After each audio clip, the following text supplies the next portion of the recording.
जय माता दी। महाभागवत देवी पुराण का 48वां अध्याय। श्री महादेव जी बोले, तदंतर श्री रामचंद्र जी दंडवत प्रणाम करके परम भक्ति से युक्त होकर प्रसन्न मन से भगवती की स्तुति करने लगे। महामुने, अन्य श्रेष्ठ देवगण भी वहां आकर सृजन, पालन तथा संहार करने वाली महादेवी का स्तवन करने लगे। उन सभी के द्वारा भक्ति भाव से स्तुति पूजन करने पर जगत जननी महादेवी अत्यंत प्रसन्न हो गईं।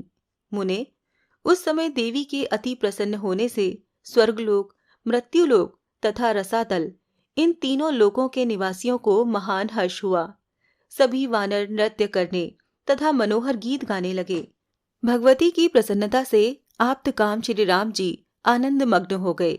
नारद, इस प्रकार नवमी तिथि को श्री रामचंद्र जी तथा अन्य देवताओं के इस प्रकार महान हर्षपूर्ण महोत्सव के बीतने पर पितामह ब्रह्मा जी ने दशमी तिथि को प्रातःकाल भगवती की पूजा करके उनकी मूर्ति समुद्र में विसर्जित कर दी और उसके बाद वो अपने लोक को लौट आए। इसके बाद श्री रामचंद्र जी ने विभीषण को लंका का राजा बनाया। तत्पश्चात रघुश्रेष्ठ श्री रामचंद्र जी सीता, लक्ष्मण, वानरेंद्र, सुग्रीव, समस्त वानरगण तथा राक्षसेश्वर विभीषण के साथ पुष्पक विमान पर आरूढ़ हुए। उस विमान में देवगणों तथा करोड़ों करोड़ों भालुओं से घिरे हुए उन श्री राम ने भगवती महेश्वरी को प्रणाम करके अपने पुर अर्थात अयोध्या को जाने हेतु यात्रा आरंभ की।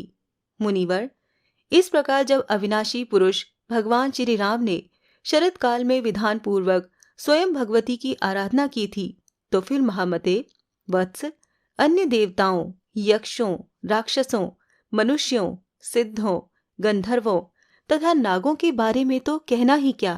मुने, भगवती के समान परमाराध्याय इस लोक में कोई नहीं है। जो प्राणी अविवेक के कारण उनकी उपासना नहीं करता, वो निसंदेह पापात्मा है।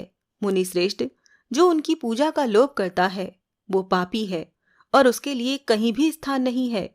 अतः चाहे कोई शाक्त हो, शैव हो, सूर्योपासक हो अथवा वैष्णव हो, उसे शारदीय महोत्सव में जगदीश्वरी की प्रसन्नता के लिए अनेक विध पूजनोपचारों से भगवती की पूजा अवश्य करनी चाहिए। शारदीय महोत्सव में सभी लोगों को सावधान होकर आदर पूर्वक देवी की पूजा सर्वतोभाव से अवश्य ही करनी चाहिए। इसमें वित्त शाठ्य अर्थात धन की कृपणता नहीं करनी चाहिए। मुने, जो लोग प्रत्येक वर्ष देवी का अर्चन पूजन करते हैं, इंद्र आदि सभी प्रधान देवता उनकी आज्ञा के वशीभूत हो जाते हैं। महामुने, अधिक कहने से क्या लाभ। मैंने जो भी कहा है वो सत्य ही है।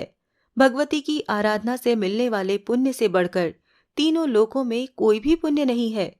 जो मनुष्य भक्ति पूर्वक इस उत्कृष्ट रामायण तथा महापातकों का नाश करने वाले भगवती के विस्तृत महात्म्य का श्रवण करता है, वो ब्रह्मा आदि के लिए भी अत्यंत दुर्लभ देवी लोक प्राप्त कर लेता है। मुनिश्रेष्ठ, जिस प्रकार से उन भगवान श्री हरि ने मानव देह धारण कर इस पृथ्वी लोक में जन्म लिया और शत्रु के निधन की इच्छा करते हुए असमय में भी विधान पूर्वक भगवती का पूजन किया, वो सब कुछ मैंने आपसे कह दिया। अब आप आगे क्या सुनना चाहते हैं? ये अध्याय यहीं पर समाप्त होता है। जय माता दी।